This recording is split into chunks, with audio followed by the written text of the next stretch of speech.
Доброго времени суток, дорогие телезрители! В эфире НВК Саха, программа про авто 14.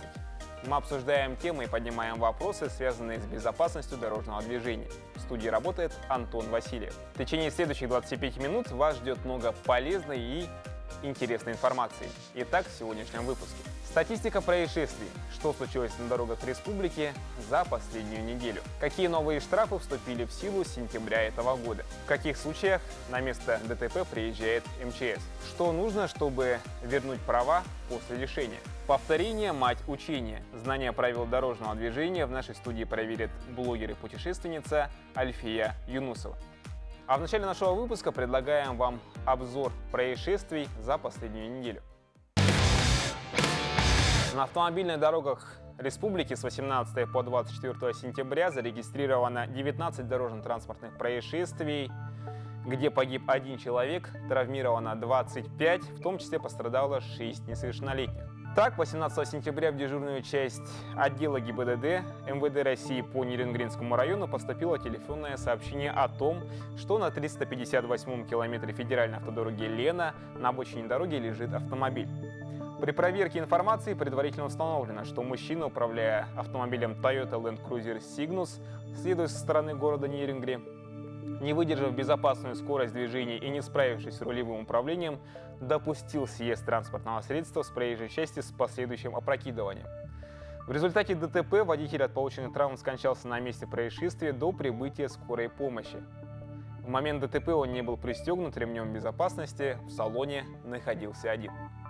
23 сентября водитель, управляя автомобилем Toyota Platz, на регулируемом пешеходном переходе совершил наезд на пешехода 2009 года рождения, который переходил проезжую часть по переходу. Прибывшая на место происшествия бригада скорой медицинской помощи госпитализировала девочку с диагнозом «закрытый перелом голени слева». 24 сентября на улице Автодорожная мужчина, управляя автомобилем Toyota Land Cruiser, при выезде с прилегающих территорий не уступил дорогу автомобилю Honda HR-V, и от полученного удара последний выехал на полосу, предназначенную для встречного движения, где совершил столкновение с учебным автомобилем Toyota Corolla Axio. В результате ДТП пассажиры и водитель учебного автомобиля, а также водитель Honda HR-V получили телесные повреждения. Госавтоинспекция призывает автолюбителей соблюдать правила дорожного движения. Перед началом движения, перестроением, поворотом, разворотом и остановкой водитель обязан заблаговременно подавать сигналы световым указателям поворота соответствующего направления и прекращать их подачу сразу после выполнения маневра. При совершении поворотов налево или развороте необходимо уступить дорогу встречным и попутным транспортным средствам. При этом вы не должны создавать своими действиями помехи другим участникам движения. Включенный сигнал поворота не дает вам преимущества на дороге. Будьте предельно внимательны и аккуратны. Между тем определен новый перечень неисправностей автомобилей, за которые теперь штрафуют на дорогах. Шипованная резина летом, летние покрышки зимой, неисправная антиблокировка тормозов и даже неподходящие лампы в фарах. За все это с сентября теперь начали штрафовать автомобилистов. Запретить водителям ездить на летних шинах зимой и на шипованных покрышках в летние месяцы ГИБДД хотела уже давно. Но финальную формулировку нормы и наказания утвердили только недавно. И вот с 1 сентября автомобилистам запрещено передвигаться на летних шинах в зимний период. И нельзя эксплуатировать машину, если зимние покрышки установлены не на все колеса. Еще один важный запрет касается езды на изношенных шинах. К таковой, согласно документу, относятся не только шины с недостаточной глубиной протектора, но и с явными дефектами, которые инспектор может определить визуально. К примеру, заглушки вместо золотников, видимый корт, пробои, порезы, расслоения, вздутия и тому подобное. Наказать смогут и за отсутствие хотя бы одной гайки или болта крепления дисков, а также за повреждение самих дисков, трещины, склейка, сварка. Многие автомобилисты считают, что шины в новом документе самый болезненный для многих якутян вопрос. Ведь зима у нас это не календарные 3 месяца с декабря по февраль. Помимо этого существует так называемый транзит. Люди путешествуют из региона в регион. При одной норме по всей стране не учитываются разные климатические условия в разных субъектах. а штраф от инспектора уже можно будет получить. В список ранее прописанных неисправностей тормозной системы добавились видимые повреждения, которые можно определить при осмотре без применения специального оборудования. К ним относится, например, загоревшийся на приборной панели датчик неисправности системы АБС. Наиболее значимые изменения коснулись тормозной системы и рулевого управления транспортных средств.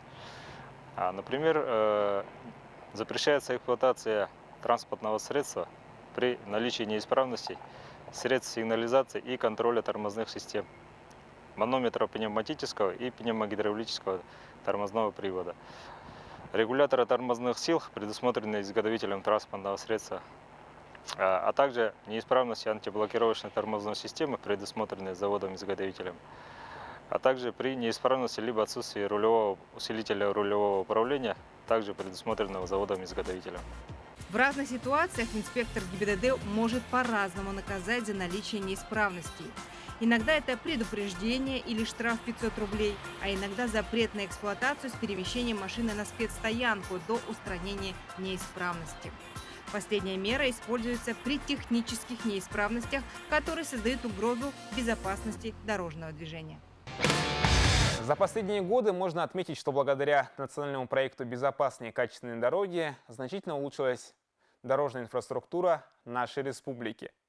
В столице региона на федеральных и региональных дорогах приведены в соответствие со стандартами, отремонтированы десятки участков. Очевидно, что и на федеральном, и на региональном правительственном уровне ведется работа и большое внимание по повышению безопасности на дорогах. Подробнее об этом нам расскажет заместитель начальника управления госавтоинспекции МВД по Республике Саха-Якутия Сергей Дмитриев. Сергей Данилович, здравствуйте. Здравствуйте. Начнем мы с чего? С того, что на территории республики проходит месячник безопасности дорожного движения. Какие мероприятия предусмотрены в рамках этого? С кем, собственно говоря, будут взаимодействия? Какие цели и задачи поставлены на этот период? Да, в действительности, сейчас на территории проходит месячник по обеспечению безопасности дорожного движения у нас в республике, объявленный распоряжением правительства республики, который у нас проходит с 19 сентября по 19 октября текущего года. В рамках этого месячника безопасности предусмотрен комплекс мероприятий, направленных на повышение безопасности дорожного движения. В первую очередь, непосредственно связанных с юными участниками дорожного движения. Получается, у нас, так, к примеру, с 19 сентября по 15 октября проходит Всероссийская онлайн-олимпиада по правилам дорожного движения для учащихся с 1 по 9 классы на онлайн-платформе Учи.ру, где, соответственно, учащиеся регистрируют и проходят определенные задания, где потом уже выясняется, как правило, победители. Помимо этого, в ряде районов проходят сейчас комиссии по обеспечению безопасности дорожного движения, где, получается, рассматривается ряд вопросов по улучшению, получается, эксплуатационного состояния дорог вблизи общеобразовательных учреждений. Помимо этого, в рамках этого месячника проводятся различные акции и мероприятия по повышению безопасности дорожного движения. С 1 сентября текущего года, стоит отметить, с началом учебного года наши коллеги, сотрудники госавтоинспекции активно посещают образовательные учреждения с лекциями, беседами и иными мероприятиями, также по непосредственно повышению знаний правил дорожного движения среди учащихся школ. Вместе с тем, стоит отметить, недавно у нас закончилось второй этап «Внимание, дети!» мероприятие, в рамках которого с 15 августа по 15 сентября мы проводили ряд мероприятий. В первую очередь это те мероприятия по обследованию и выявлению недостатков эксплуатационного состояния дорог вблизи общеобразовательных учреждений, где мы принимали ряд мероприятий совместно с органами местного самоуправления, ведомствами, министерствами по приведению в нормативное состояние дорог вблизи общеобразовательных учреждений и, соответственно, улучшением инфраструктуры в целом. Приблизительно так. Как вы сами отметили, большое внимание уделяется, опять же, взаимодействию с юными нашими гражданами, с детьми. Как на сегодня обстоит ситуация с аварийностью, в том числе с участием детей? На сегодняшний день у нас, получается, на территории республики зарегистрировано 90 дорожно-транспортных происшествий с участием детей, где, получается, один ребенок погиб и 100 получили ранения различной степени тяжести вреда здоровью. Если сравнивать с аналогичным периодом прошлого года, то стоит отметить рост количества ДТП на 9%, рост числа раненых в таких ДТП на 14% и снижение числа погибших на 50%. Мгм. Опять же, понятно то, что аварийность на дорогах зависит не только от госавтоинспекции, это в том числе и работа тех ведомств, которые отвечают за качество дорог, за освещенность, опять же, за то, что те же дети знают правила дорожного движения. Какие ведомства вовлечены в вашу работу, какие задачи они сегодня выполняют в рамках, опять же, месячника, опять же, иных проектов, которые проводятся госавтоинспекцией? Все верно. В рамках реализации, о котором я выше говорил, комплекса мероприятий, у нас задействованы такие ведомства и министерства, как Министерство транспорта и дорожного хозяйства, Министерство молодежи, Министерство образования, соответственно, госавтоинспекция во взаимодействии со всеми ведомствами. Какие мероприятия? Конечно же, Минтранс в первую очередь это в части эксплуатационного состояния дорог. Министерство образования это проведение мероприятий совместно с госавтоинспекцией, лекций, бесед и так далее, связанных с повышением безопасности дорожного движения. И Министерство молодежи в проведении акций совместных, таких как «Засветись» и иных других акций, связанных непосредственно с юными участниками дорожного движения. Мгм. Насколько эффективными вы оцениваете такие акции и как все же сегодня родителю достучаться до своего ребенка, чтобы он соблюдал правила дорожного движения? Акции достаточно эффективны, стоит отметить. Их очень много, большой объем, в принципе, имеется большая аудитория, много детей, которые принимают участие в таких акциях.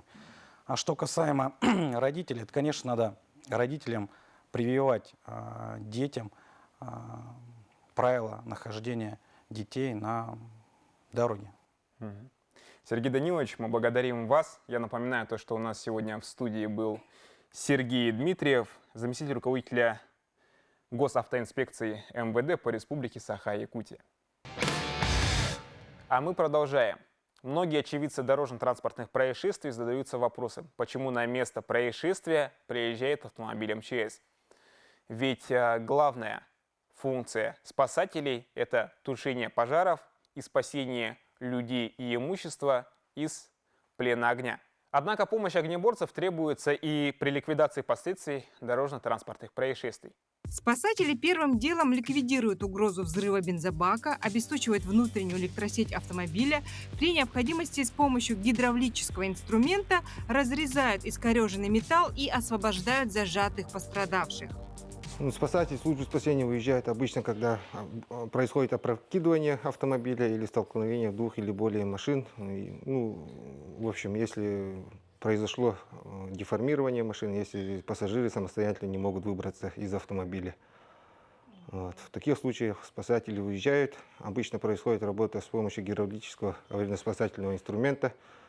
Происходит путем разжатия кузова, резких металлов. Тут же проводится осмотр пострадавших, определяется характер травм и принимается решение о том, стоит ли проводить их деблокацию, то есть, попросту говоря, вытаскивать их из машины до прибытия врачей или нет. Существуют ситуации, когда находящихся в машине вынимают из салона, не дожидаясь медиков. Например, при угрозе пожара или взрыва, а также в случае фонтанирующего кровотечения, открытых ранений груди или остановки дыхания. Несмотря на то, что практически все спасатели имеют медицинскую подготовку, они оказывают пострадавшим только первую помощь, которую нельзя путать с первой медицинской помощью. До прибытия скорой помощи, а также при принятии решения о деблокации пострадавших, спасатель проникает в салон автомобиля, чтобы оказать помощь, в том числе психологическую, заблокированным там людям. Во время проведения работ по разрезанию кузова автомобиля пострадавших накрывает одеялом, пледом или курткой спасателя, чтобы защитить от возможного попадания осколков стекла и кусков металла. О возгорании или ДТП чаще сообщают очевидцы происшествия, а не его участники. Когда житель Якутска набирает 112, вызов мгновенно поступает в диспетчерский пункт службы спасения. Спасатели принимают сообщение и в тот же момент отправляют на место машину. И настоятельно рекомендуют всем автомобилистам содержать свои транспортные средства в надлежащем техническом состоянии, ведь это тоже относится к случаям, когда беду проще и дешевле предотвратить. Лишение прав занимает второе место по частоте определения наказания для водителей. По статистике судебного департамента при Верховном суде ежегодно около 400 тысяч автомобилистов остаются без водительских удостоверений. Это почти равно населению всего города Якутска. Лидерами нарушений стали водители, которые ездят за рулем пьяными, отказываются проходить медицинское освидетельствование или оставляют место ДТП. Максимальный срок лишения 2 года, но если водитель неправильно посчитает срок или забудет сдать права, то останется без них на больший срок. Чтобы не ошибиться и потом вернуться за руль, рекомендуем ознакомиться с нашим следующим сюжетом. А на сегодняшний день на территории Российской Федерации имеется следующий порядок для возврата водительского удостоверения после лишения. Гражданин обязан сдать теоретический экзамен после лишения специального права на управление транспортными средствами. Для того, чтобы была возможность сдать теоретический экзамен в экзаменационном подразделении, необходимо взять направление с административной практики подразделения госавтоинспекции о допуске по всем необходимым срокам. Для лиц, которые лишены по статьям, связанным с опьянением либо отказом от освидетельствования, обязательно требуется медицинская справка с химико-токсикологическими исследованиями. С удовольствием хочу приступить к нашей традиционной рубрике, где горожане проверяют свои знания правил дорожного движения. Сегодня на студии блогер и автолюбительница Альфия Юнусова. Альфия, здравствуйте. Здравствуйте. Мы знаем то, что вы свои водительские права получили, уже находясь в возрасте старше 60 лет. 60. Так ли это? И что вас все же сподвигло прийти к этому? У меня муж постоянно работает на Крайнем Севере, а я без машины. И в один прекрасный день, когда муж опять уехал на Крайний Север надолго, а впереди было лето прекрасное, солнечное, жаркое, я решила, что позвоню-ка я в автошколу. И спросила, можно ли. Они сказали, да, завтра начинается у нас занятие, приходите. И сегодня вы являетесь активным автолюбителем. Помимо этого, вы ведете свой блог про путешествия. Ну, путешествие, да, но прям уж активный такой. Тем не менее, сегодня мы проверим ваши знания правил дорожного движения. Итак, мы начинаем тест. Итак, первый вопрос. Смотрим на изображение. Движение в данном случае разрешается. Первое – только по траектории А. Второе – только по траектории Б. Третье – по любой траектории из указанных. Ну, этот вопрос очень легкий для меня. Только по траектории Б. Второй вариант. Потому что со стороны А там сплошная линия. Хорошо, едем дальше. Вы намерены повернуть налево на этом перекрестке. В какой момент следует включить указатели левого поворота? Первое. Заблаговременно до въезда на перекресток. Второе. После въезда на первое пересечение проезжих частей. Третье. По вашему усмотрению. Но здесь такой перекресток необычный, который так и так пересекается. Там получается две этих. Но чтобы не вводить в заблуждение встречный автотранспорт, Я так думаю, что после въезда на первое пересечение проезжих частей. Вариант номер 2. Вариант номер 2. Ответ принят. Следующий вопрос. Этот знак, первый вариант, предупреждает вас о наличии узкого участка дороги, но не устанавливает очередность движения. Второе. Запрещает вам проезд через мост. И третье. Обязывает вас уступить дорогу встречному транспортному средству. Ну, то, что здесь узкий участок, это да. Но ответ, я так думаю, что обязывает уступить дорогу встречному транспорту. Третий вариант. Третий вариант. Хорошо. Следующий вопрос. Кто должен уступить дорогу при одновременном перестроении? Первый вариант – водитель легкового автомобиля. Второй вариант – водитель мотоцикла. И третий вариант – в данной ситуации водителям следует действовать по взаимной договоренности. Ну, тут как бы ясно и понятно, наверное, что у нас помеха справа. Помеха справа значит, водитель легкого автомобиля должен уступить дорогу. Первый вариант – ваш ответ. Первый. Хорошо. Следующий вопрос. Вы намерены повернуть направо. Ваши действия. Первое. Поверните направо, не уступая дорогу пешеходам. Повернете направо, уступив дорогу пешеходам. Остановитесь перед перекрестком и дождетесь другого сигнала регулировщика. Вариант 2. Поверну направо, уступив дорогу пешеходам. Едем дальше.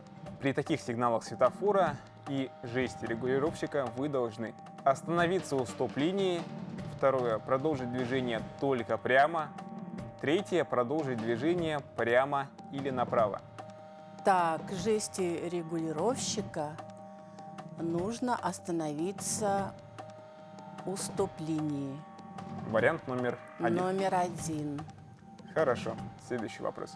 Как вам следует действовать, выезжая с места стоянки одновременно с другим автомобилем?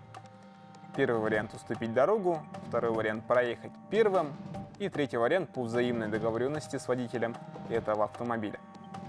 Но здесь получается, что я поворачиваю налево, и он поворачивает направо. Ну, тут, наверное, действует, опять же, помеха справа, то уступить дорогу. Вариант номер 1. Номер 1, да. Кому вы должны уступить дорогу при повороте налево? Первое – только автобусу, второе – только легковому автомобилю, и третье – никому. Ну, на главной дороге, на главной я и автобус. Ну, значит, только автобусу. Только автобусу первый вариант. Да. Хорошо. По какой полосе вы имеете право двигаться с максимальной разрешенной скоростью вне населенных пунктов? Первое только по правой, второе только по левой и третье по любой. Ну, не населенных пунктов, только по правой. И наш последний вопрос. При движении прямо вы, первое, должны остановиться перед стоп-линией, второе, можете продолжить движение через перекресток без остановки, и третье, должны уступить дорогу транспортным средствам, движущимся с других направлений. Но здесь светофор рабочий, горит зеленый свет, а вот этот знак «Стоп», он действует, мне кажется, тогда, когда не работает светофор. Поэтому я могу спокойно ехать. Движение через перекресток без остановки.